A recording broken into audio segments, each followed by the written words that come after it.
जंगल में पपीते का पेड़ बहुत ज्यादा मशहूर हो चुका था। ये वही पेड़ था जिसको जंगल में सब मोटा पपीता कहकर बुलाते थे। ये अपने जादू से सबकी मदद किया करता था, इसलिए शाम होने तक इसके पास जानवर और पक्षियों का झुंड जमा हो जाता था।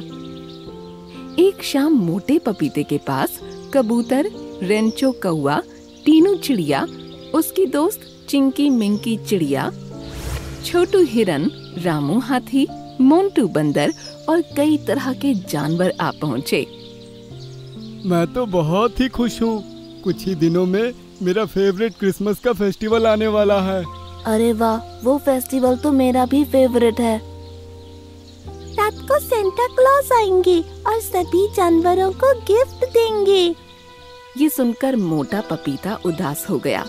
इस बार क्रिसमस बिल्कुल भी अच्छा नहीं होगा, क्योंकि इस बार कोई सेंटा आप लोगों को गिफ्ट देने के लिए नहीं आने वाला। असल में जो आज एक पेड़ के रूप में आप सबके सामने है, यही आपका सेंटा क्लॉज हुआ करता था। सुनकर सभी हैरान हो गए और बोले, ये तुम क्या कह रहे हो? तुम पहले सेंटा क्लॉज थे? तुम तो हमेशा जादू से दूसरों की मदद करती हो और सबको खुशियाँ बांटती हो, फिर तुम ऐसी बातें क्यों करती हो? अगर तुम ही सेंटा क्लॉज थे तो बताओ तुम एक पेड़ कैसे बने? ये पिछले क्रिसमस की बात है। हर क्रिसमस की तरह उस रात भी मैं बच्चों को गिफ्ट बांटने निकला, लेकिन उस रात मेरा एक घोड़ा खो गया था, इसलिए मुझे निकलने में देर हो गई। मम्मी, इतनी देर हो गई, सेंटा क्लॉज क्यों नहीं आ रहे? बेटा, सेंटा क्लॉज जरूर आएंगे, तुम फिक्र मत करो।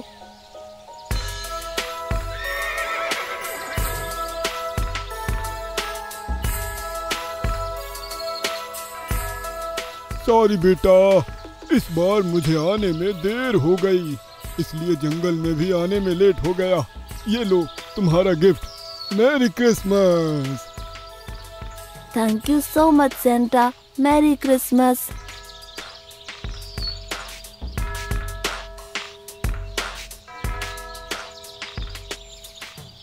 ये लो तुम्हारा gift. Thank you Santa. Merry Christmas. मैंने कई जानवरों को गिफ्ट दिए, लेकिन एक घर ऐसा भी था जहां मेरा इंतजार बेसब्री से हो रहा था।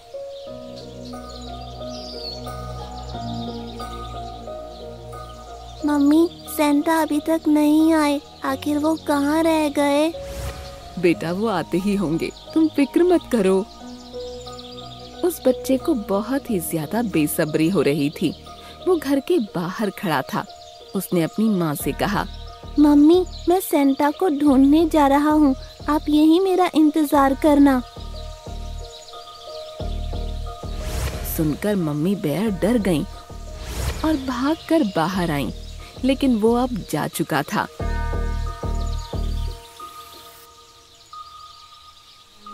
मम्मी बेयर परेशान होकर उसको ढूंढने निकल पड़ी। जब मैं वहां पहुंचा तो वहां कोई नहीं था। कुछ देर बाद उसकी माँ रोती हुई वापस आई। मेरे हाथ में उस टाइम उसके बच्चे को देने के लिए गिफ्ट था, लेकिन उसको रोता हुआ देख मैं हैरानी से उससे पूछा, तुम क्यों रो रही हो और तुम्हारा बच्चा कहाँ है? तुम्हारे इस गिफ्ट के इंतजार में मेरा बच्चा घंटों से यहाँ बैठा था और फिर तुमको ढूंढने के चक्कर में न जाने कहाँ चला गया। अब वो न जाने कैसा होगा। मुझे माफ कर दो, इस बार मुझे देर हो गई।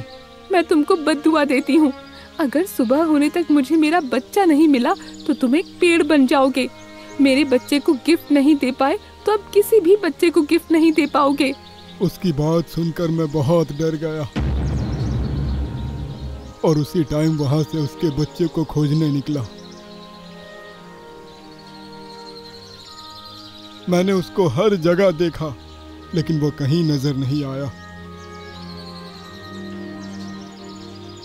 इसी तरह सुबह हो गई। अब मैं मम्मी बेयर के पास जाने ही वाला था कि मेरी गाड़ी अपने आप नीचे आ गई और नीचे आते ही गायब हो गई। देखते ही देखते मैं पेड़ में तब्दील हो गया और तब से यहीं खड़ा हूँ।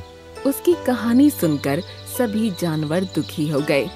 आप फिक्र मत कीजिए, हमें मम्मी बेयर के घर का पता बताइए, हम उसको यहीं लेकर आएंगे और फिर उसके बच्चे को भी जल्द से जल्द ढूंढ निकालेंगे।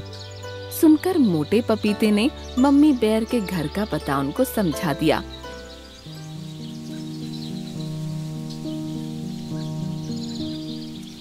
और सभी जानवर उसी टाइम मम्मी बेयर के पास पहुंचे।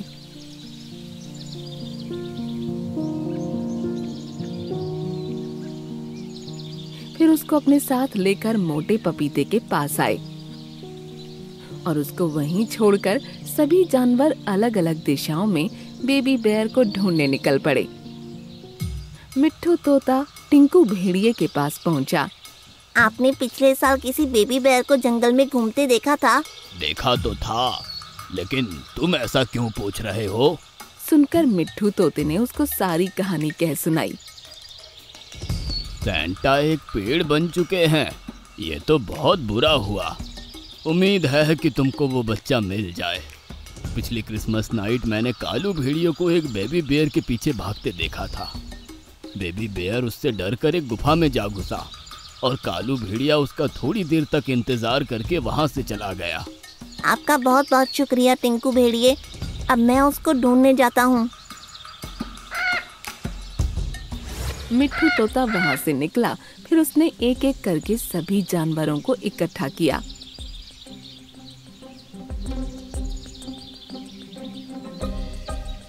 फिर सभी मिलकर उस गुफा के अंदर चले गए। यह गुफा बहुत बड़ी है, यहाँ भी हमें अलग अलग दिशाओं में जाकर देखना होगा।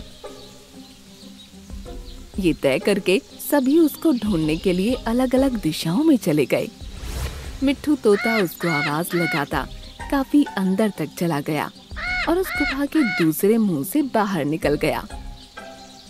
वो गुफा एक दूसरे जंगल में जाकर खुलती थी। वहाँ पहुँचते ही बेबी बेयर उसके सामने आ गया। क्या तुम दूसरे जंगल से आए हो जहाँ इस गुफा का दूसरा मुंह खुलता है? हाँ, मैं वहीं से आया हूँ। क्या तुम वही बेबी बेयर हो जो पिछले क्रिसमस सेंटा को ढूंढने के लिए निकले थे? हाँ, मैं वही हूँ। मैंने इस जंगल से निकलने की बहुत कोशिश की, लेकिन जब भी इस गुफा में जाता तो रास्ता भूल जाता और वापस इसी मुंह पर पहुंच जाता। इसीलिए मैं इसी जंगल में रहने लगा। अब तुम मेरे साथ चलो, तुमको अब इस जंगल में रहने की जरूरत नहीं है। मिट्ठू तोता हवा में उड़ चला और फिर बेबी बेयर उसके पीछे पीछे चल दिया। फिर बाकी सभी जानवर भी एक एक करके उसके साथ हो लिए और वो सभी मोटे पपीते के पास पहुंचे जहां मम्मी बेयर बैठी हुई थीं। देखते ही दोनों माँ बेटे एक दूसरे के गले लग गए। मोटे पपीते, मैं तुमको दी गई अपनी बद्दुआ वापस लेती हूँ। आज शाम होने तक तुम वापस सेंटा क्लॉज बन जाओगे। कहकर उसने सभी को शुक्रिया कहा और वहाँ से अपने बच्चे को लेकर चली गई।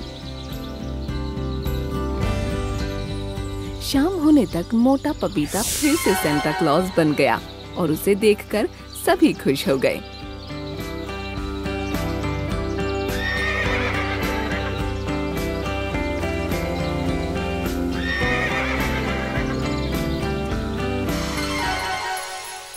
Jingle bell jingle all the way. हा हा हा हा। अब आ गया मैं अपने असली रूप में। आप सभी का बहुत बहुत शुक्रिया। सुनकर सभी खुश हो गए। फिर सेंटा ने अपने बैग से गिफ्ट निकाल कर सभी जानवरों को बांटे। Thank you Santa. Thanks a lot Santa. Merry Christmas. Merry Christmas to all. अब मैं जरा चलता हूँ, कोई मेरा 1 साल से इंतजार कर रहा है। कहकर सेंटा अपनी गाड़ी में बैठ गए और फिर वहाँ से उड़ चले। बेबी बेयर अभी भी अपने घर के बाहर बैठा हुआ सेंटा का इंतजार कर रहा था।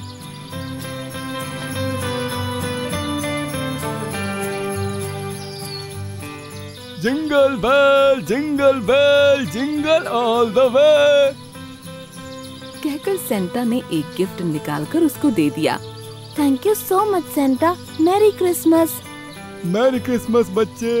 चलो अब मैं चलता हूँ।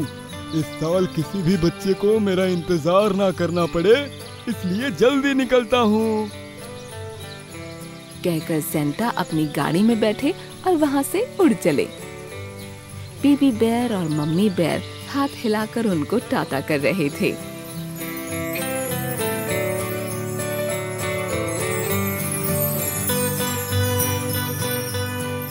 Jingle bell jingle all the way.